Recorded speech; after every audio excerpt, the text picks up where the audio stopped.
Welcome back, Nightmares, for part 1 of 101 True Scary Stories to Read in Bed Tonight by Loomis. So gather around and let's begin. We've all heard the story of the call that comes from inside the house, the killer with a hook for a hand, and the vanishing hitchhiker. We've heard of ghosts and ghouls and seen elaborate Hollywood depictions of zombies. They fill us with the kind of fear that dries up the next morning. Now, lasting fear is another entity.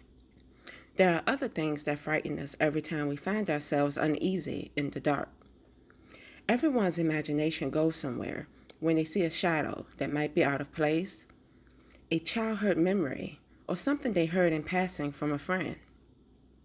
The kind of horror that sticks with us are the things we know are real, what we worry may befall us in a dark room, in the seconds before we turn on the light. There's a reason the great tradition of a campfire is to tell scary stories around it. We need a way not only to entertain us, but to pass on the stories that mean something, the ones that hint at an unsettling thought. Not everything in this world is as it seems. This book is a collection of short stories told from the perspective of the person who experienced them. These are real people accounts of the creepy, the occult, of their near misses with madmen and paranormal entities. Each chapter is a short, standalone campfire tale, a retelling of a frightening or gruesome incident that has stuck with the teller. They are all the more terrifying because they are real. Read with caution. Chapter 1, Peeping Tom. In high school, I was obsessed with movies and wanted to be a director when I grew up. My parents saved up and bought me a camcorder, and I spent money from my after-school job at a restaurant buying tapes and editing equipment to play around with. A few months after my next-door neighbor died, his wife had a huge garage sale, and though my neighbor had never told me he shared my interest in making home videos, I found a bunch of blank camcorder tapes at the sale, and his wife ended up giving them to me for free. I went home and put the tape in and watched in horror as I realized how upsetting the contents were. Tape after tape, I found footage of my home and the area around my home, taken from outside the windows, as my family and I remained oblivious. My bedroom seemed to be his favorite to lurk outside, and you could often see the inside clearly if I left the blinds open. He would just stand there and breathe and record whatever was happening inside. It was chilling enough until I saw footage of a cabin about an hour and a half from my home where I'd gone with some friends the previous summer. He had been outside the cabin filming and had even gone inside to film our beds and go through our stuff while we had gone into town for groceries. It seemed strange that his wife wouldn't have checked the tapes to see what was on them, given that her husband had just passed away, and she could be getting rid of irreplaceable family memories. But then again, maybe she had an intuition about what she would find and the kind of person her late husband really was. Chapter 2, The Man Outside. I always check the blinds before I go outside. For years, people have made fun of me when they witness this, and my husband thinks I'm crazy. We live out in the country, and we've never had an issue with someone trespassing, but I still lean over every time I'm going out the front door and make sure no one's out there first. One night, I was about to go to bed when I realized I left my phone charger in my car.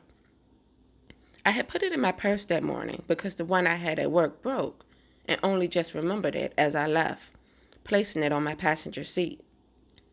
I needed to charge my phone, and I didn't have any reason to be afraid of the 10 yards from my front door to my car parked in the driveway. But I peeked out the window anyway. I was running on such instinct that my hand was already on the lock, about to flip it and open the door, when my brain registered that what I'd seen wasn't normal. I shifted my weight back and looked again, squinting to see in the dim light by the garage we leave on all the time. I saw a man crouch by the front door, holding a hammer.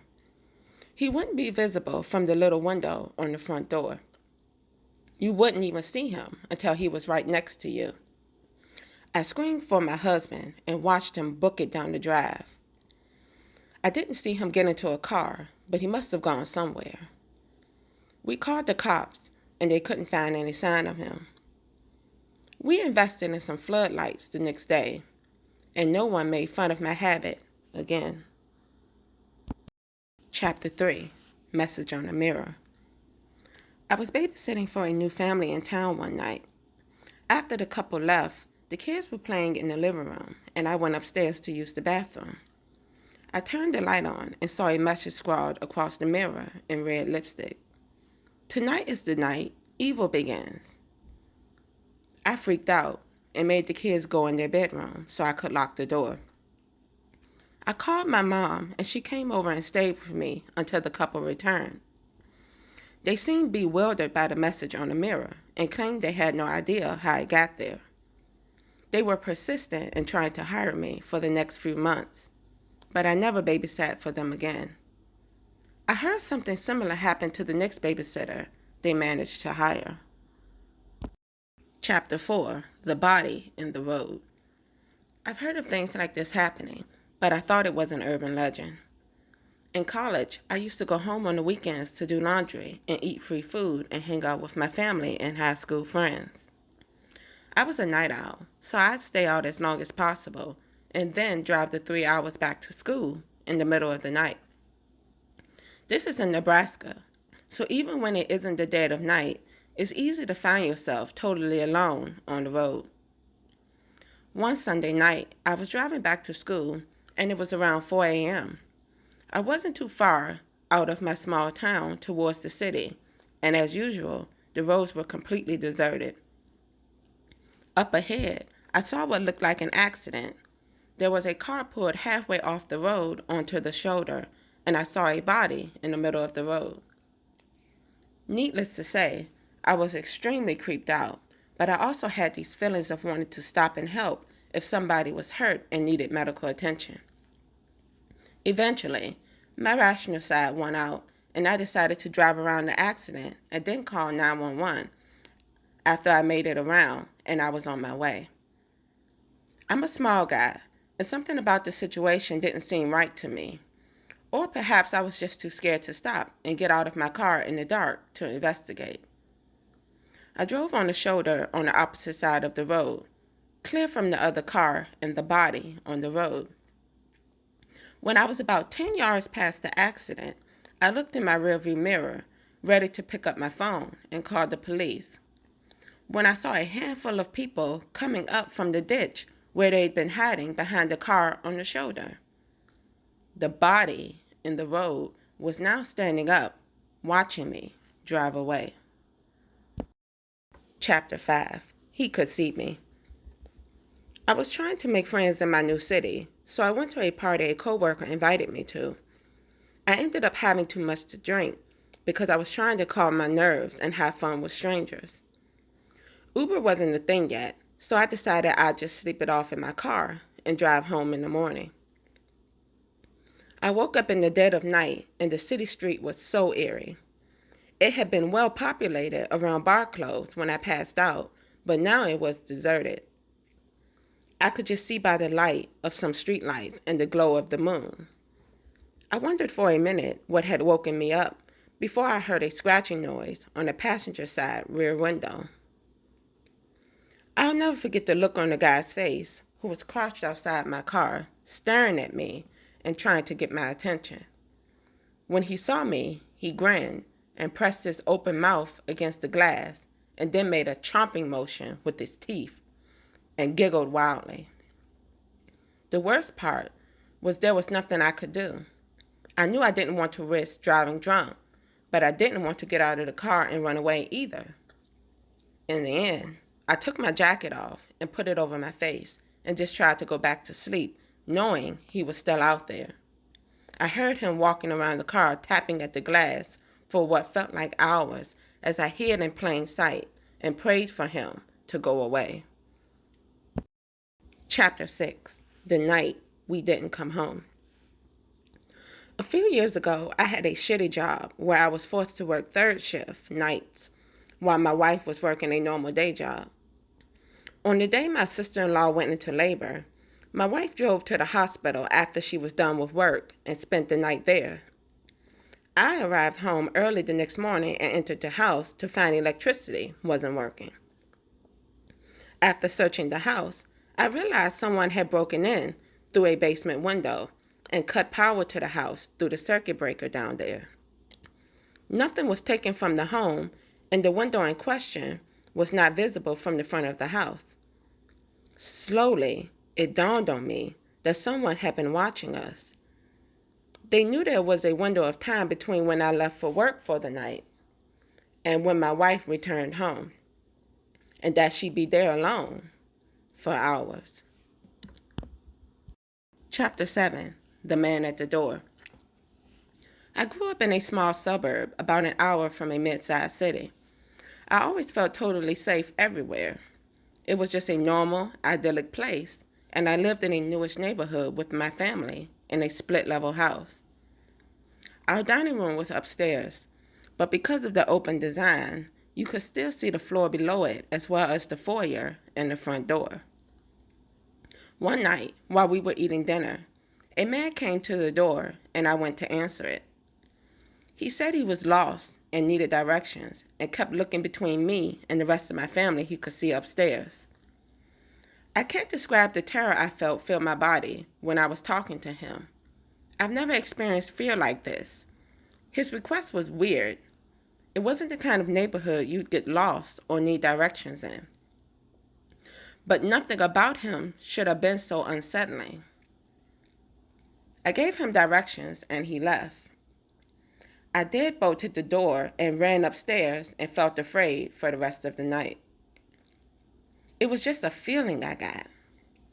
A feeling that if my family hadn't been at the home and visible from the front door, that I wouldn't be here today. I've never gotten a vibe like this from someone before, and since then, it's been 10 years. I'm still waiting for the day his face shows up on the news as a kidnapper or something. Chapter 8. The People in the Field. I'm a big guy, so not a lot scares me. I used to be in the habit of walking in the middle of the night when I had insomnia.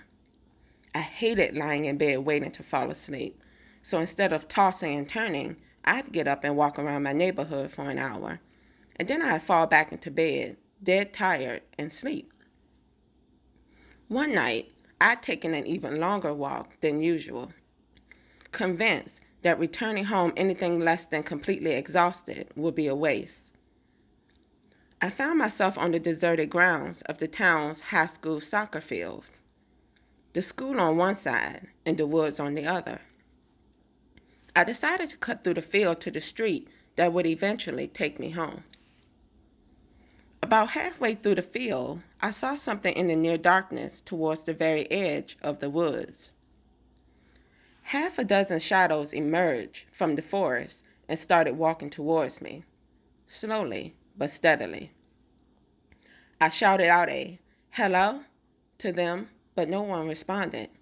They just kept walking towards me. I turned around and saw that behind me, a similar group of people had come from the woods and started to spread out in a kind of semicircle around me. I turned around again and booked it towards the school. I'm lucky I was in shape from all those nighttime walks. I have no idea who those people were or what they would have done if I hadn't been able to get away. That was the last night I took an insomnia walk. Chapter 9. The Watcher. When I was in high school, I used to babysit for this family a few blocks over.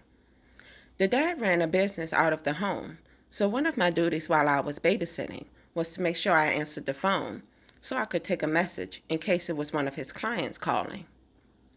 After a few months, I started getting creepy calls. The man on the line would say awful things to me. He talked in a whisper and would describe what I was wearing.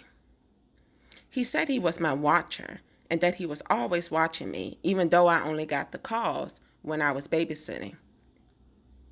I eventually stopped complaining about the calls to the family because I could tell it annoyed them and I couldn't lose the babysitting job. Besides, the dad always gave me a ride the 3 blocks back to my home, so it wasn't like I had to be out there alone after getting the calls. At the end of the school year, I moved a town over to live with an aunt and started attending a community college that summer. Because of the move, I never babysat for that family again. I forgot about the calls until a few years later when I saw the dad of the kids I was babysitting in the paper. He'd been accused of stalking and sexually assaulting a teenage girl who worked for his family. I don't have any proof, but seeing the way he smiled in that photo clicked things into place for me. I believe he was the watcher calling me all those times, and I think something bad would have happened if I kept babysitting for that family. Chapter 10. Selfies from Hell. My older sister has a story about camping by herself in the 90s. She spent a summer as a backpacking guide in the Boundary Waters canoe area in northern Minnesota and decided to spend a week on a solo backpack before heading home in the fall. She said it was a perfectly normal trip, just like the one she'd been taking all summer in the same area. She never had a bad feeling or anything, except she had brought along a disposable camera to document the trip and have pictures to show family back home. There was a little dial at the top that showed how many pictures you had left before you used all the film. She said that there were a few times she swore she was keeping track of the count correctly so she could get photos of all her favorite places along the way. But when she would look, she had fewer shots left than she expected. She finished the trip and packed her stuff and came home. Eventually, she brought the disposable camera in to get the film developed. When she got the photos back, there were pictures she had taken of the lakes and woods, along with photos taken of a nude man in a ski mask. They were crude selfies, before selfies were even a thing, and they were interspersed throughout the rest of the photos she had taken. Meaning, the person in the photos had followed her on multiple days, seemingly for no reason other than to take creepy photos of himself with her camera. Chapter 11. What I heard when I pressed pause. I was taking the bus home late at night. It's always empty or full of crazies, but I got used to it. I usually just sit down and put my headphones in and listen to music until I get home. One night, a man sat next to me, which I thought was strange since there were many open seats where he could sit by himself. But again, the bus at this time was usually full of strange people. I ignored him and focused my attention out the window. Eventually, I became aware that this man was mumbling to himself. I discreetly paused my music and tried to make out what he was saying. It turns out I'd been sitting there quietly for a good 15 minutes while this man sat next to me talking to himself about how he should stab this woman and show her what he can do. I was terrified, but I felt like I couldn't move or alert him in any way. I didn't know if he would get angry or aggressive if I tried to get up, so I was forced to sit there quietly, listening to him until 10 minutes later when he finally got up and got off the bus. Chapter 12. She didn't tell me someone died there. One summer during college, I took a job as a counselor at a Girl Scout camp. I was in charge of a cabin full of girls that would change from week to week as new campers came in, but I stayed in the same cabin all summer. As time went on, I noticed weird stuff happening. Girls complained of nightmares, which I thought was normal, except that all the girls seemed to be having the same nightmares. They all talked of a mean old man who had a scar on his face and chased them through the camp up to the cabin where they locked themselves inside while he banged on the doors and windows. There were other strange things too. Returning to the cabin to discover the lights on while we'd all made sure it was off before we left as a group for dinner or an evening activity. Meals were mandatory and activities were camp-wide, so no one should have been off on their own to turn the lights on once we'd left the cabin for the evening. I also noticed that any food or water bottles I had in the cabin tended to disappear. At first, I blamed the girls because they weren't allowed to have food of their own, so I thought maybe they were looking through my bags to steal the candy bars I'd stored there for a little pick-me-up. But again, like with the lights, there just wasn't any reasonable time in which anyone would be alone long enough in the cabin for them to go through my bag unnoticed. At the end of the summer, the girls had gone home and the staff spent a tiring weekend packing the camp up and cleaning everything from top to bottom. On our last night, we were having a big bonfire and socializing and generally just having a great time saying goodbye to each other. As I was getting ready to return to my cabin for one last night of sleep, the camp director came up to me and asked, in kind of a strange way, how the summer had been. I told her the campers were exhausting at times, but that I really enjoyed the work and I hope to be back next summer. She pried a bit more, and eventually I realized she was asking if I had noticed anything strange about the cabin.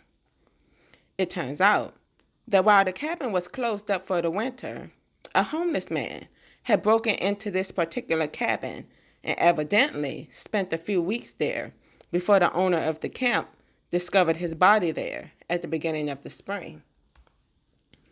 The camp director even came with me back to the cabin where she'd pulled one of the bunk beds away from the wall and showed me a number of lines that had been carved into the wall. Tallies.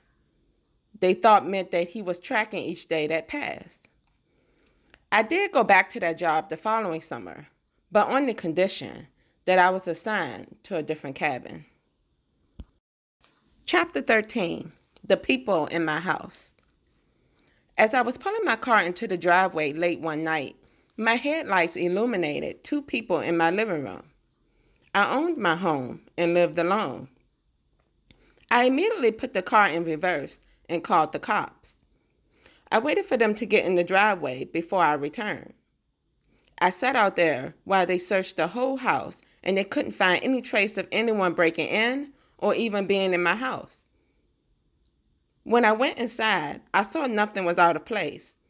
I convinced myself that it had been a long week at work and my mind was just playing tricks on me. Maybe it was a weird reflection from my lights in the window. That is, until I talked to a neighbor a few days later, and he told me he saw a couple going into my house the evening in question. He thought I knew them because they seemed to have a key. Chapter 14. I was his friend. In high school, there was a home on my block that was constantly between occupants. For whatever reason, it just changed hands a lot. We joked that perhaps the house was haunted, but my high school self wasn't worried about that at all. I used to sneak in through an unlocked basement window and hang out there alone and veg out when I needed space. Frequently, I'd be there alone for a few hours listening to music on my headphones. Well, one Saturday afternoon, I was hanging at the empty house listening to music and staring off into space. I was laying on my back and didn't notice anything weird happening. That's the afternoon I realized I wasn't the only one who liked to hang out at that empty house. When I packed up my stuff a few hours later and went down into the basement to leave via the window, I passed by the door to the room I'd been hanging out in. Someone had etched into the back of the door a crude drawing. It wasn't well done, but even with my adrenaline going, I could tell it was supposed to be a sketch of me laying on the floor, my headphones wrapped around my head. Underneath it, scratched into the door, was the word friend. Chapter 15, A Bad Feeling. In 2002, I moved to Los Angeles and was living in my first apartment alone. I didn't have a lot of money, and my neighborhood wasn't that great, but it seemed safe enough, and I was excited to live in a place alone, so figured I could handle myself.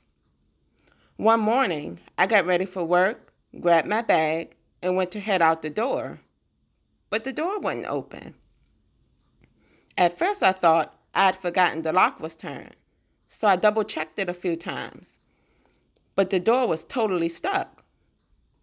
I freaked out, suddenly claustrophobic in the small space and annoyed that I was going to be late for work.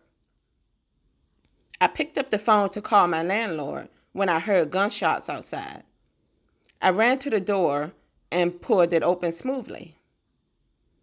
I thought better of it and shut it and locked it again, waiting for the police to come before I opened it again. Later that day, I found out there had been a shooting directly in front of my building at exactly the time I would have been walking out the door. I wasn't the intended target, obviously, but I think someone was watching out for me, making sure I wouldn't get caught up in someone else's violence. Chapter 16, Premonition. A few years ago, I sold my car to the uncle of one of my friends who was a mechanic and frequently bought cars to fix them up again before reselling. I bought a different car from someone else and drove it home and parked it in my driveway. The next morning, I woke up from the most realistic nightmare of my life. In the dream, my husband and I had gotten into my car to drive to work like normal. He drops me off on his way, so we only have to use one vehicle. And we got into a gruesome car accident that left us both thrown from the car and horribly mangled on the side of the road. Now, I've had bad nightmares before, but nothing remotely like this. I felt like it was a premonition and pleaded with my husband until he agreed to take the day off with me. I've never done anything so dramatic before, but I was that convinced that something was wrong with my new car and we'd be terribly injured if we drove in it again. Even just sitting at home, I felt so much anxiety I was nauseous for the whole morning. My husband got the idea for me to call my friend's uncle to whom I had just sold my previous car to see if he'd do us a favor and come check it out and confirm that it was safe to drive. I called my friend to see if her uncle was around, and she sounded upset, like she hadn't expected it to be me who called. Instead of asking for her uncle, I asked her why she seemed upset. I came to learn that her uncle had just been in a really bad car accident in my old car where he'd been thrown from the vehicle and injured horribly. Chapter 17, Screams in the Dark. I used to live in a very beautiful but rural community in Appalachia. I grew up there and it felt safe to me, so going on night hikes with my girlfriend was a normal thing. I had a gun back in my truck, but I didn't bring it with me because my only concern was bears, and there weren't any around in that area. We'd gone on this hike many nights before when the sky was clear and it wasn't that dark out, but for some reason, we both felt uneasy on this night. I just kept hearing a little voice in my head saying, "Turn back." When we were about 3/4 of the way to our usual summit, I couldn't take it anymore, and I told her I thought we should turn around. Later, she would tell me she'd been feeling apprehensive all night too. She was as eager as I was to get the hell out of there. No sooner had we turned when we heard a blood-curdling scream in the middle of the dark. A second scream broke out in another location, then a third, then a fourth, then a fifth. All around us, we could hear people hidden in the woods only a few feet away from us, screaming at the top of their lungs in the dark. We ran out of there as fast as we could, totally full of adrenaline. I scoured the local paper that entire summer looking for anything that would make sense of what we'd experienced. But no one reported anything weird happening in those woods that summer.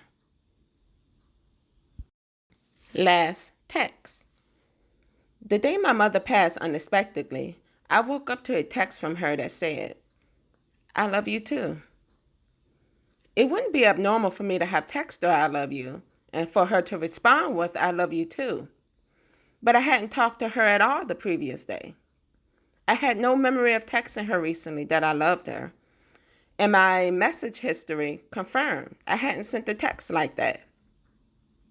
My sister called and told me of her passing before I was able to respond to her.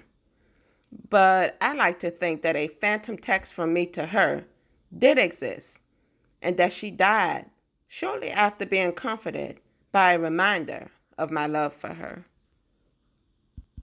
Chapter 19, The Man in the Window. I used to have a weekly overnight babysitting job for a couple who frequently spent nights in another nearby city caring for one of their ailing parents. It was an easy gig because they only had one kid who was 8 years old and pretty independent.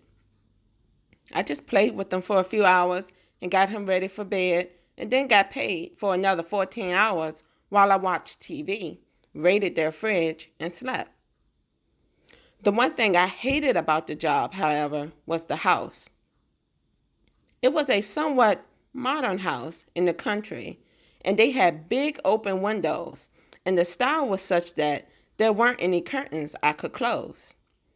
I just had to watch TV and live with the anxiety of knowing someone outside could be watching me and I'd have no idea. One night, I was sitting down in the living room, and I thought I heard a noise, so I turned the volume on the TV down. Sure enough, what I heard was a slight tap, tap, tap. I looked around and didn't see anything out of place, so I assumed it was a noise from a tree or something outside. But every time I turned the volume back up, I heard the same tap, tap, tap. Finally, I turned the TV off altogether and started walking around the house. As my eyes adjusted to the darker room, I saw a man outside the window, fingernail pressed to the glass, making the tap, tap, tap noise and smiling at me. I freaked out and sprinted upstairs to check on the kid. But the worst part was that there wasn't a phone upstairs, so I eventually had to creep back downstairs to grab a phone and call the police. I tried to avoid looking at the window, but I snuck a glance and he was still there, just watching me calmly. I locked myself and the kid into his bedroom and waited for the police. They never found any trace of someone around the house, and I suspect they thought I was some kid playing a prank. But I know the person I saw was a full-grown man, and that he just stood there enjoying the fear he caused me to feel. Chapter 20, Unexpected Company. I went to my mom's house in the middle of the day to pick up a sweater I'd left there a few days earlier. She was at work, but I often popped in to pick up something or leave her some vegetables from my garden for her while she was at work. When I walked in the door, there was an elderly man seated at her breakfast table. He looked up and smiled at me, and I assumed my mother was home from work that day and entertaining a neighbor for breakfast. I smiled politely and said hello and explained I was just grabbing a sweater. I then walked out the door and sent a text to my mom on my way to work saying I'm sorry to have missed her and interrupted her breakfast company. She called me back freaking out because she was at work and had no idea who was in her house. Chapter 21, Scratches. I heard a story at a slumber party I was at in high school about an old lady who snuck into your bed and scratched your face or back if you said you didn't want to have kids. It was a totally cheesy urban legend type thing, but something about being in someone else's house and hearing this story really creeped me out. Well, the other girls could tell that it scared me and gave me crap about it. Eventually, they made me say out loud that I never wanted kids, ever. And this lady couldn't do anything about it. We laughed about it, and I actually wasn't scared when I went to sleep that night because I was surrounded by other girls. I woke up and everything was fine and normal. The next day, however, I woke up in my own bed with 4 scratches down my back as if they'd come from a single hand. Chapter 22, The Message in the Closet. In 8th grade, my family moved into a house where another family had lived before. I found out from the other kids in the neighborhood that they moved away after the family's 4-year-old daughter was killed in a home in a freak accident. The mother was leaving for work and accidentally ran the kid over in the driveway. Everyone felt really bad for them and understood why they moved away right after with their other daughter, who was 13 or so at the time. I never told anyone, but some nights I swear I could hear a little girl crying somewhere in the house. At first, it was so real that I wandered around the house convinced that somehow a kid had gotten lost and needed help. But I never found any real person making the noises. This went on for years, and I just got used to it. 5 years later, I was leaving for college, and my mom was going to turn my room into a nice guest bedroom where I'd stay when I came home. But she could also use it as an office most of the time. One of my jobs was to strip the entire room of the wallpaper that had been there since before we moved in. I got to a section in the closet and noticed it was patched in with glue as if it had been stripped away and then hastily replaced. I scratched around the corners until a small section of wallpaper easily came off. Underneath, in black ink, someone had written, "It wasn't an accident. They're going to hurt me, too." Chapter 23, My Dad's Laugh. My dad passed away 9 years ago after he'd been sick for a long time. The last week, my sister, brother, and I were all staying at my parents' house, spending some time with Dad and helping our mom care for him. He had always been so gregarious that the house felt extra quiet with him being sick, even with all of us there. One night, we were all up late, as none of us were sleeping well, and ended up playing a game of cards around the kitchen table while Dad slept in his bed upstairs. Now, we're a competitive bunch, and even though it was late and we were all emotionally drained, the game gradually got livelier and livelier. Against all odds, there was even a moment where I was enjoying myself so much, I started doing the kind of deep belly laugh we used to do when we were all playing games growing up. The kind where I just wanted to stop because I could barely breathe, but I just couldn't. The laugh was contagious, and soon we were all in a fit of laughter. In the midst of this, I heard, very distinctly, my father's laugh, booming laugh. I looked up, and it seemed like everyone else heard it too. Everyone seemed frozen in place, being so familiar with something we haven't heard in months. My mom went to check on Dad, and he was sound asleep. He passed later that week. We've talked about how we all heard that same laugh, and how somehow it meant that our dad was with us, enjoying his family, one last time. Chapter 24, They Weren't Really Ghosts. I've been into ghosts my entire life. I started seeing them when I was 10, and for the next 10 years, I've read everything on the paranormal I could get my hands on. I got involved with the Paranormal Society in my town, made a lot of friends, and went on some investigations. I truly felt lucky that I had found my place in the world. Unfortunately, when I was 21, I was diagnosed with a debilitating health condition which sometimes causes hallucinations. I learned that the ghost I thought I was so good at seeing didn't mean I was a gifted paranormal investigator, just that I had an illness which messed with my mind sometimes. Chapter 25. I almost found the bodies.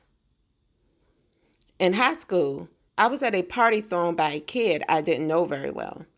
I always got a bad vibe from him, but he was friends with a lot of my friends, and they all wanted to go. Everything was cool, and I was actually enjoying myself sitting out by a fire and talking with everyone until I got cold. I asked everyone if they wanted another drink, and then went inside to grab some beers and hunt around for a blanket I could take out to the fire. I was just about to open up the hall closet when the host came in and started screaming at me about how I was invading his space and being a rude guest. I've never seen anyone flip out like that, so I just grabbed my stuff and headed home. A few days later, it came out that he had murdered his parents and left the bodies in a closet in their house. He had invited us over to party with his dead parents in the house. Now, it's sick enough on its own, but sometimes I think about what would have happened to me if I had found the closet where his parents were hidden, and I was separated from my friends, who probably wouldn't immediately notice my absence. Chapter 26. The Edge of the Cornfield. I grew up on a farm with my family, and it generally felt pretty safe, but occasionally, my mom would send me on chores after dinner when it was already dark. Wandering around near the edge of the cornfield really creeped me out, even though I knew my parents were right in the house. Chalk it up to having seen Children of the Corn and having an active imagination. I was out there spreading compost for the chickens when, coming from just a few feet away in the cornfield, I heard a man's whistle. I sprinted back into the house where my dad was in there reading the paper, and I told him what I heard. He headed out with a mag light, but didn't see anything. The next morning, however, there were cigarette butts on the ground near the entrance to the field. Chapter 27. He wasn't the mailman. When I was 11, I was homesick from school one day. My mom was a single mother and couldn't really afford extra time off, so I convinced her I'd be fine and could just watch cartoons and make myself a sandwich for lunch. I was laying on the couch watching TV in the early afternoon when I heard a knock at the door. I wasn't supposed to answer it, but the way the house was set up, you could see me laying on the couch from the front yard through a big picture window. I didn't want to be rude, so I walked up to the window and looked out. I couldn't see anyone, but I heard a man over by the front door say, "Mailman, got a package for you." I was a kid, so the idea of getting a package was really exciting to me, and I really wanted to open the door and get it, but I knew I wasn't supposed to, and I had a bad feeling about it. I decided to go upstairs and look at the front door from my bedroom window, which had a clear view of the area. I looked out and saw a man. He wasn't wearing a mailman uniform. He didn't have a package. I looked out into the street and couldn't see a mail truck either. I stayed locked in my bedroom until my mom came home and went back to school the next day, even though I was still sick. Chapter 28. The Man in the Black Turtleneck. My best friend had a party, and a lot of people ended up bringing their own friends, so there were quite a few people there that we didn't know at all. Everyone was getting along, and it was a really fun party until this guy in a black turtleneck showed up. I remember the black turtleneck because this was the middle of summer, and it was hot, and this guy was wearing a throwback 80s turtleneck. I never got introduced to him, but I saw him all night walking around and sulking in the corner, and I just got the most intense bad vibes from him that I've ever gotten from someone in my life. I don't know how else to describe it, but he just made my adrenaline flow. I had no idea who he was, but I was scared of him. The next day, we were all sitting around talking about the night before, and someone brought up the guy in the black turtleneck. Everyone had the same reaction as I did, but no one talked to him except my friend, who was the host. She said he came up to her and started asking her if she had invited Jesus to live in her heart. My friend is not religious, but is pretty polite and conflict avoidant.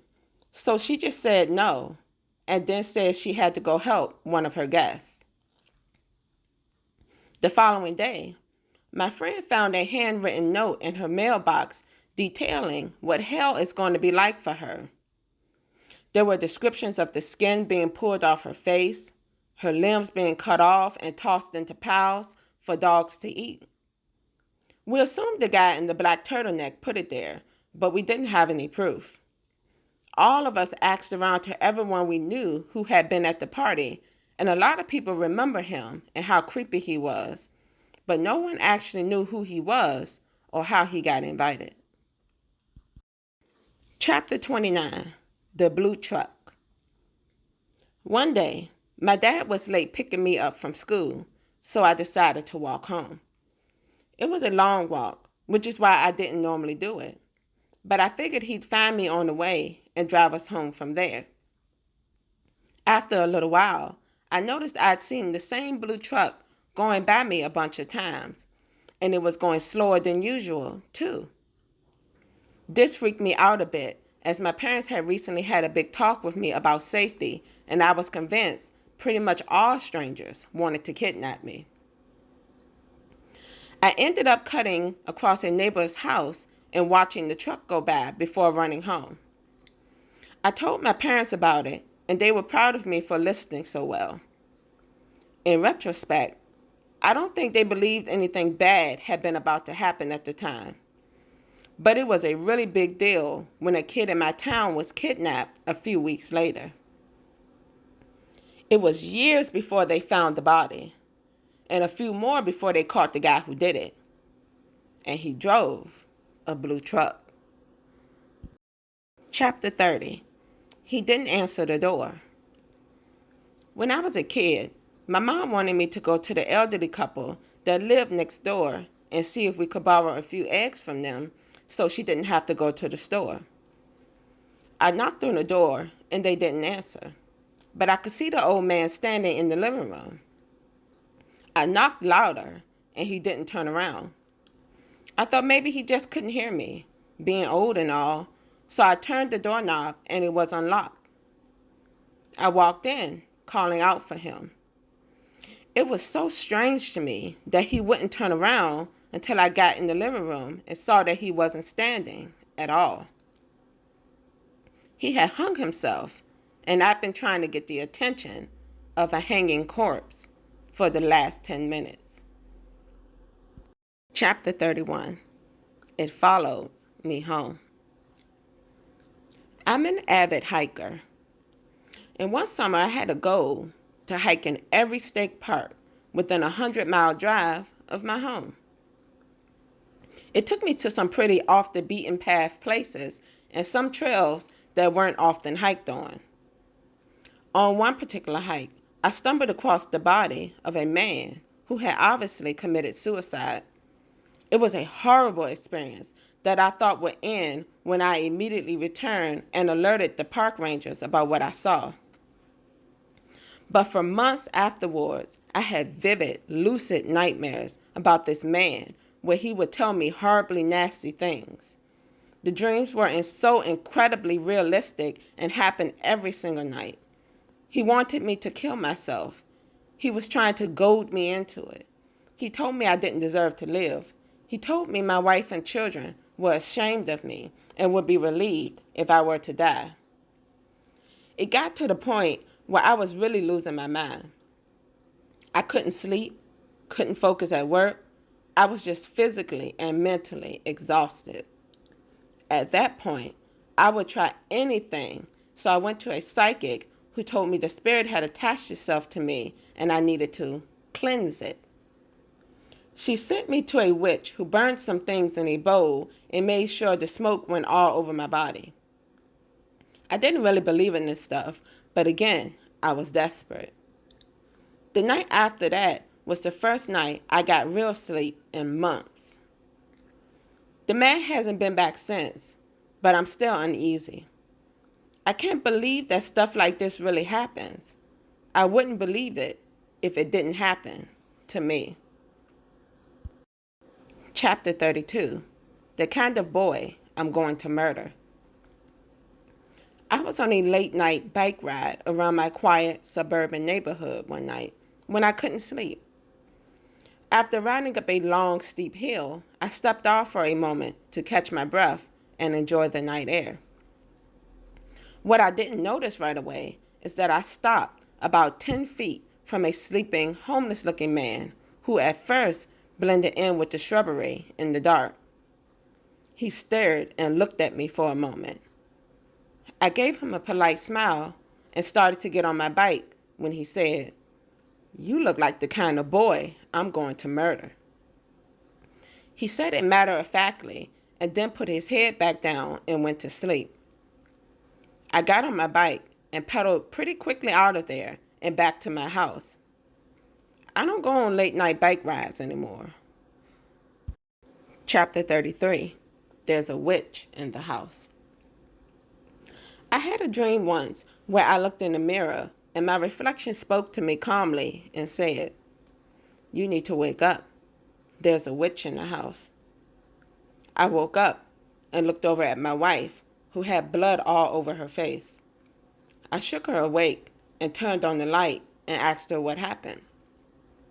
I thought she had a bloody nose or something, but after we cleaned some of the blood off, we found a cut on her forehead that ended up requiring stitches. We looked all over the bed for something that might have cut her, but we never found anything sharp or out of place. Whatever caused it didn't even wake her up. Chapter 34. Shh. In high school, my parents went away on weekends a lot because they were renovating my grandfather's old lake home into a cabin that the whole family could use. They usually leave on Friday afternoon and not return until Sunday afternoon. We lived in a smallish suburb, so I guess word got around. One weekend, my mom was sick, so they decided to stay in town for the weekend. But because we parked our cars in the garage, anyone could probably assume that we were gone like normal. That Friday night, I fell asleep watching TV in the living room. I was on a couch that was clearly visible from a sliding glass door on our deck, which had stairs down to the backyard. Basically, if you really wanted to, you could walk up and look directly into our house and see me, since I was illuminated by the light of the TV. I woke up suddenly and saw a man standing on the deck making the shh signal with his fingers on his lips. I didn't shh. I screamed my lungs out and my dad came running down the hall to see what was going on. I pointed at the deck door and my dad saw the guy too and sprinted towards the door. But in the time it took him to open the door and get outside, the guy had a lead and took off and my dad couldn't catch him. I don't know who he was or what he wanted, but I do know I was very nearly alone in that house where no one would have noticed something was amiss for several days. Chapter 35. Pictures of me. A friend of mine worked at Walgreens in high school in the photo department. One day he cornered me at school and told me they had something weird to ask me. He asked if I was a part of an art project or something, because at work he had recently developed an entire roll of photos of me that were taken in different locations, and all of them seemed as if I was unaware that someone was photographing me. Well, I obviously freaked out, as I didn't know anything about these photos, and I couldn't think of anyone who would do such a creepy thing. I told my parents, and since I was a minor, the police ended up getting involved. Unfortunately, the person who dropped off the film used was John Smith, and they never actually came and collected the developed photos. So there was no real way to figure out who had done this. I just had to move on and go about my life for the next few years, knowing that someone could be watching me at any moment. There could be other rolls of film dedicated to me that this guy had taken somewhere else, and I'd have no clue. Chapter 36, Blood Dreams. One night, my friends and I were bored, so we decided to play with her Ouija board. We were all joking around as neither of us believed in that kind of stuff, but the board kept spelling out, "You're all dead." I'd assumed some people in the room were colluding or something to scare us all. And their plan worked because I was pretty creeped out by the time I went home. The next morning, I woke up and looked at my hands, which were covered in blood. I ran to the bathroom and saw my face was also covered in blood. I started screaming until my mom came in the bathroom and asked me what was wrong. It confused me that she wasn't horrified at all the blood, so I looked in the mirror and it was gone. I don't think I was dreaming it. I've never sleepwalked or had an experience like that before or since. I think whatever was talking to us through the board was making me see something that wasn't there. Chapter 37, A Cabin at Night. I was at a friend's cabin up north with a big group of girls one weekend. We went to a local bar and happened to meet a group of guys who were staying in a cabin on the same lake, about 7 cabins down from where we were. That's quite a bit of distance because each cabin is set up somewhat privately in its own bunch of woods. But it's not too far to walk if you're patient. Late that night, the group at our cabin was settling down to go to bed, and one of the other girls and I were wide awake. We decided to wander down to the guys' cabin and see if anyone was still partying. The quickest path to their cabin was to walk through the shallow water along the lake's beach, hopping up occasionally on other people's docks, and past the parts inhabited by cabins. All went well, and we met up with the other group and ended up hanging out for a few more hours. The walk home got scary, as we'd sobered up a bit by then and were aware of how dark everything towards the lakeshore was, how illuminated we were by the moonlight on the water, and how conspicuous we were, making noise even as we tried to wade quietly through the knee-length water.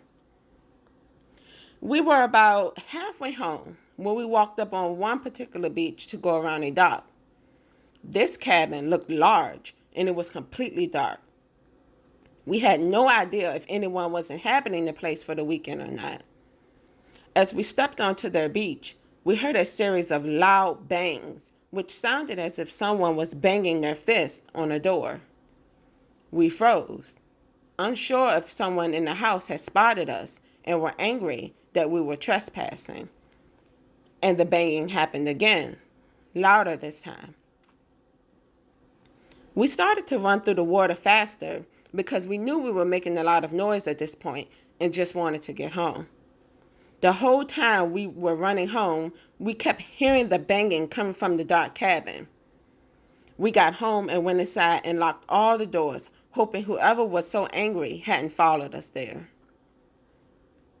After a while, I learned that we may have been witnesses to a burglary or home invasion. One tactic people will use is to bang on the door for a while to make sure no one is home before entering. If they would have looked out on the water, they would have found even easier prey than whoever may have been locked inside that home. Chapter 38, His Captive Audience. I sat next to a guy on a plane who calmly told me the story of how he killed his girlfriend and why he would never be caught.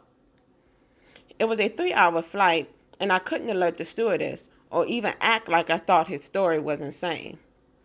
The flight was full, and whatever happened, I was too close to him to risk freaking him out. Worse yet, no one else seemed to notice the topic of conversation because he was speaking in a low tone and as calmly as if he was discussing the weather. After the plane descended and we were finally leaving, he turned to me and said, "Thanks for listening. That's the reason I love planes. Always have a captive audience." It's so creepy to think that not only did he trap me into this terrifying conversation, but it's something he does regularly, something he enjoys. Chapter 39, Scratches on the Window. I was house sitting for my parents while they were away and fell asleep on the couch in the living room. The couch is directly under a large picture window, and you can't see the couch from the outside, but you'd have a clear view of the rest of the room, including the entryway by the front door and the staircase up to the bedrooms. I woke up in the middle of the night to someone tapping on the glass. I tried to convince myself that it was a bird or a branch or an animal, but the noise sounded deliberate and human.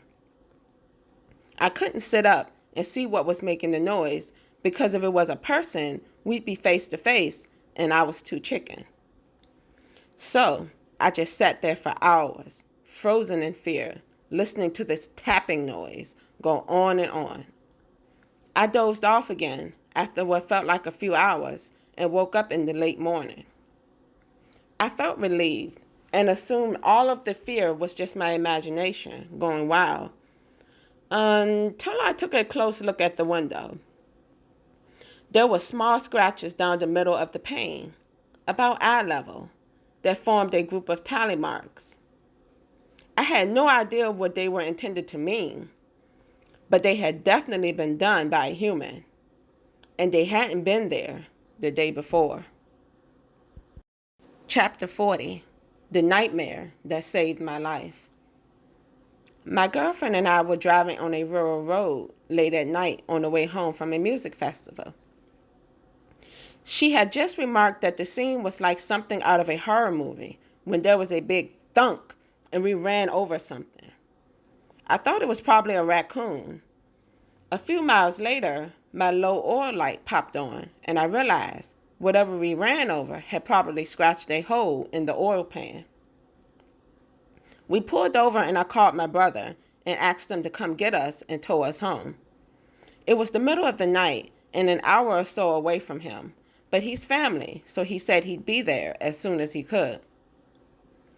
My girlfriend and I sat in the car in the dark and had to roll the windows down because it was summer and we couldn't turn the car on to use the AC. It was creepy as hell sitting there in the pitch dark with the windows open. I just felt so vulnerable to anything that might be out there. I dozed off and had a super vivid nightmare that there were a crowd of people around the car, banging on every surface and telling us to leave. I woke up suddenly and checked the time on my phone.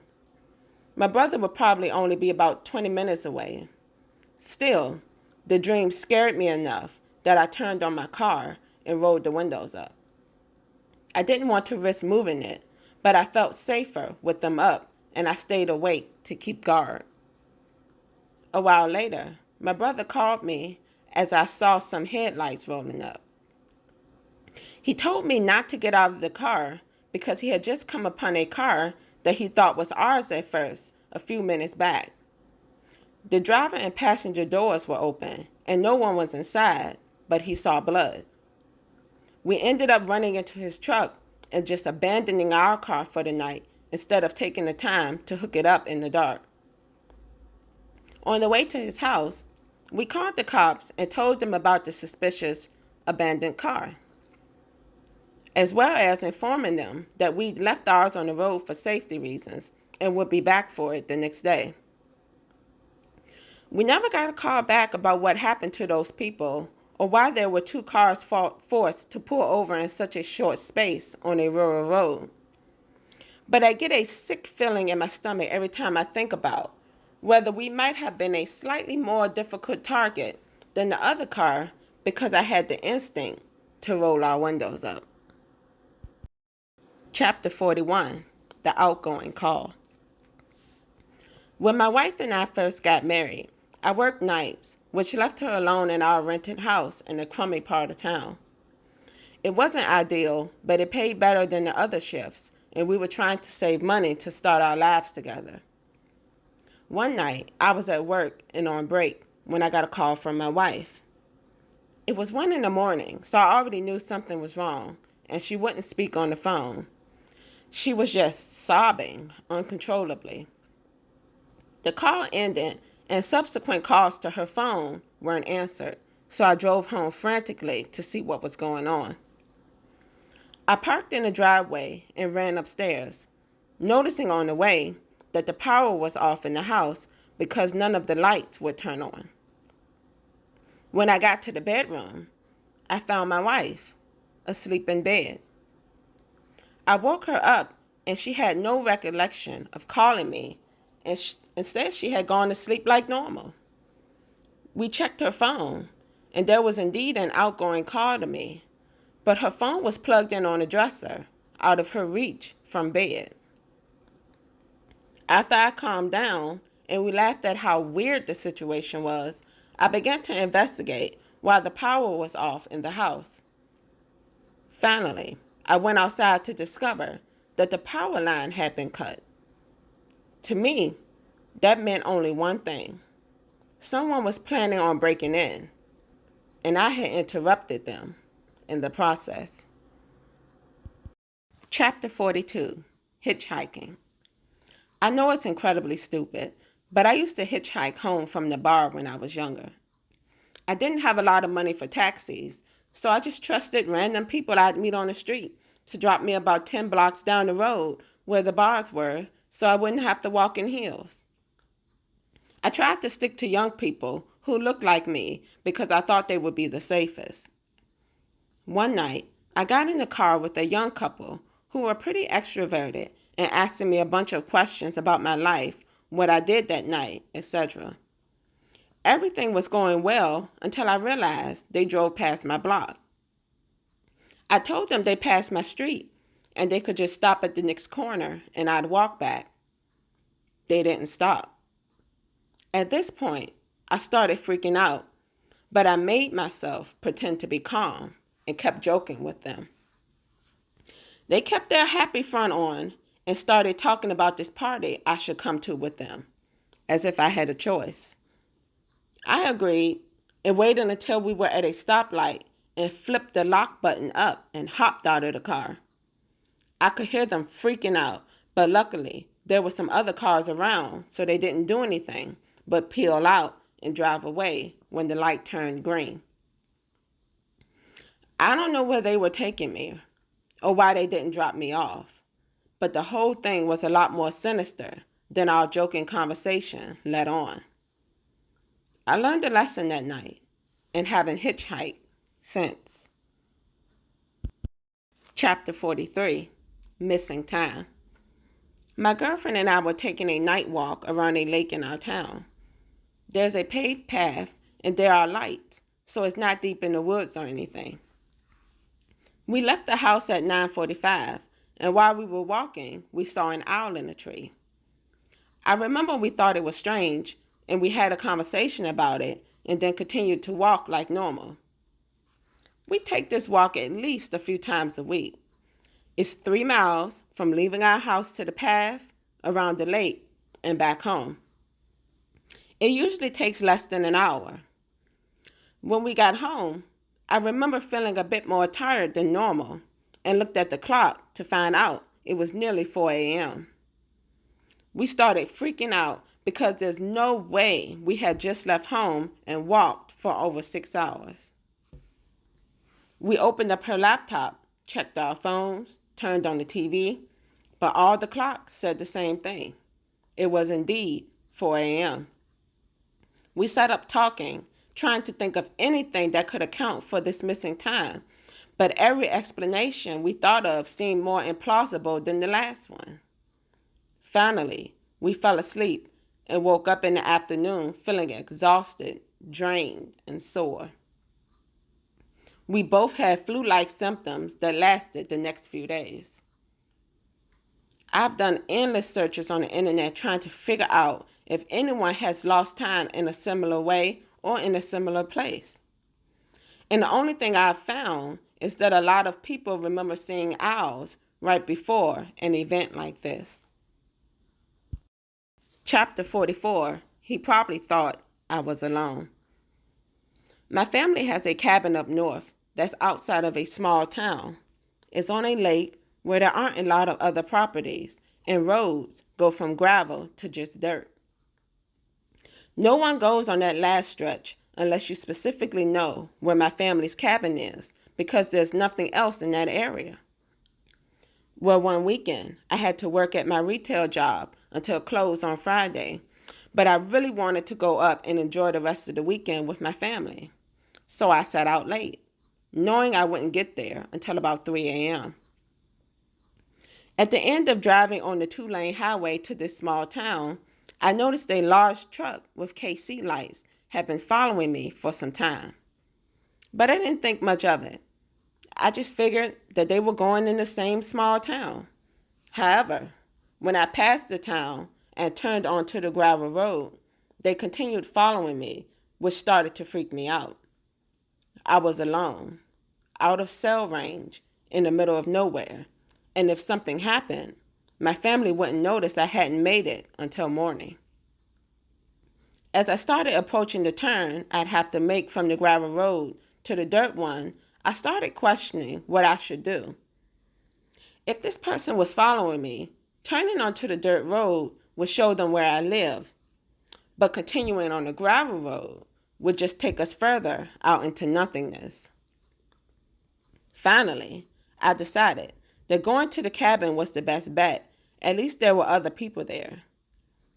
As I approached, I started flashing my high beams and honking my horn. The lights in the cabin turned on, and I saw my dad step out onto the front porch. I pulled up as far as I could and ran into the house. The truck sat there for a minute with the lights aimed directly at us before it reversed back down the road. My dad and I spent a sleepless night in the living room, watching and listening for any sign of someone coming back. Chapter 45, I've been waiting for you. I was installing one of those voice typing programs into my grandparents' computer so that they could send emails and use the internet without having to type with their hands, which neither of them could do well. I had turned the microphone on to capture what I was saying and test the software out, but I was also messing around with my phone waiting for it to load when I noticed it had registered a voice command, even though I hadn't said anything yet. I watched in horror as the words appeared on the screen, prompted by something I couldn't hear. I've been waiting for you. Chapter 46, the abduction that could have been. When I was a little kid, I was at a local park playing baseball with my older brother.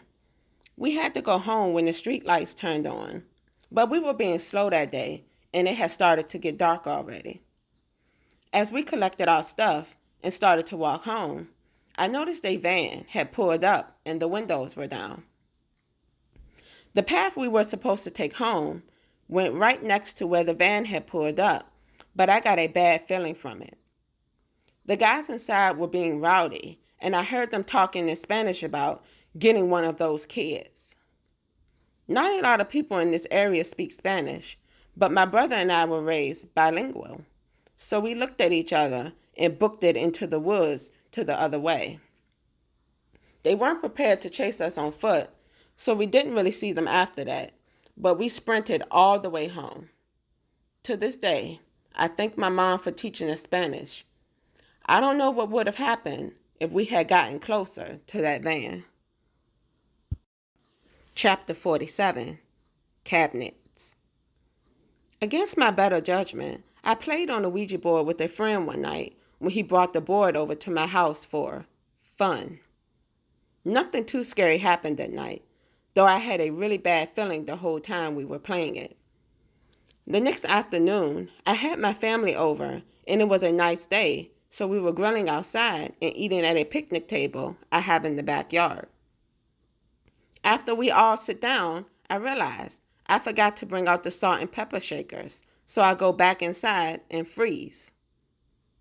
Every single one of the 20 plus cabinets, cupboards, and drawers I have in my kitchen were wide open. Every person who was over was outside and accounted for, so no one was in the house. Since I brought out pitchers of water about 10 minutes earlier. Luckily, nothing creepy has happened in my house since then, but I consider it a warning to never mess with a Ouija board again. Chapter 48, Sleep Talking. My ex-husband and I were nearing the end of our marriage and were fighting every day. The fights were pretty bad, and I could tell we weren't headed to a great place, but I was in denial about needing to leave him. One night, I woke up and he was sleepwalking, which he did occasionally. He was standing at the foot of our bed, staring at me, and I kept saying his name trying to get him to wake up. Finally, he walked back over and got back in bed, but I could tell he was still asleep. As he got under the covers, he put his head back on the pillow and said, "You're not going to be here anymore." There was something about his unconscious words and actions that deeply unsettled me. It was more threatening than descriptive. I stayed up all night feeling creeped out by what had happened, and in the morning, I took some of my stuff and moved in with my sister while we started the process of divorcing and moving on with our lives. Years later, I heard the tragic news that he had killed his girlfriend one night. By following the case, I found out that he had told the police that he had been sleepwalking at the time, but he was eventually convicted anyway. Chapter 49, I See You. In college, I worked at our campus library, and I'd often be the one to shut it down at midnight, where I'd have to go around and clear work tables of anything students had left behind and leave any books that needed to be put away stacked neatly on a cart for the morning workers. It was pretty creepy being in there alone at night, but in a way, I still felt pretty safe since the campus wasn't closed and you had to go through a security checkpoint to get in after dusk. One night, I was there alone, shutting everything down, and I just had a creepy feeling that someone was watching me. I knew I was alone because before anyone is left alone, whoever is working at night locks the doors and does a check to make sure no stragglers are still in the building. Then the closer cleans up and locks the door again from the outside. Well, this night, everywhere I went, I kept looking around. I was sure that someone was in there following me around. Finally, I finished everything up and I went to clock out when I noticed one of the staff computers near the front door was lit up as if someone had used it recently. I went over and looked at the monitor and saw a Word document pulled up that followed through everything that I'd been doing since my coworker had left earlier that night. It read something like, 12 o'clock, alone, I see you. 12:05, group study rooms, I see you. 12:07, stacks, I see you. 12:11, media center, I see you. 12:15, reference tables, I see you. The scariest part was that I looked over at the door and it was still locked, meaning whoever had typed this was still in the library with me. I left my stuff where it was and left immediately, locking the door from the outside. By the time I got to another building and got campus security, I went back to the library. The door was unlocked again, and whoever was in there had left. Chapter 50, What the Cameras Caught. My first job out of college involved traveling a few times a year to different cities to check out venues my company would potentially host events at. It was intimidating to be in charge of something so big and to be traveling to strange cities by myself for the first time, but it was also very fun and exciting. On one trip, I went to St. Louis, and my researching skills were apparently not good because the hotel I looked up that I thought looked really nice ended up being in a bad part of town. I didn't want to switch hotels because I'd have to explain to my employer what I did wrong, so I decided to just suck it up. Well, the last day I was supposed to be there, I noticed a guy following me. At first, I thought it was my imagination, but I'd gone to 4 different places that day and seen him at every one. Finally, I went back to the hotel and noticed that he was sitting out front. At this point, I started freaking out and decided not to go back to my room. I went to the front desk and asked if there was a place I could speak to the manager privately. I was escorted back to a back room where I told the manager what was going on and they called the police. The manager was able to get surveillance footage of the day, and you could actually see this guy watching and later following me out the door. The manager went a few days back in the footage and saw this happen multiple times. We showed the police, and the guy was brought in. I'm super lucky that this all went down the way it did, because when they got a DNA sample, they matched it to a string of sex crimes in the area. Well, my lovelies, that's all I have for you tonight. Thanks for joining me for part 1 of 101 True Scary Stories to Read in Bed Tonight by Loomis. Sweet nightmares.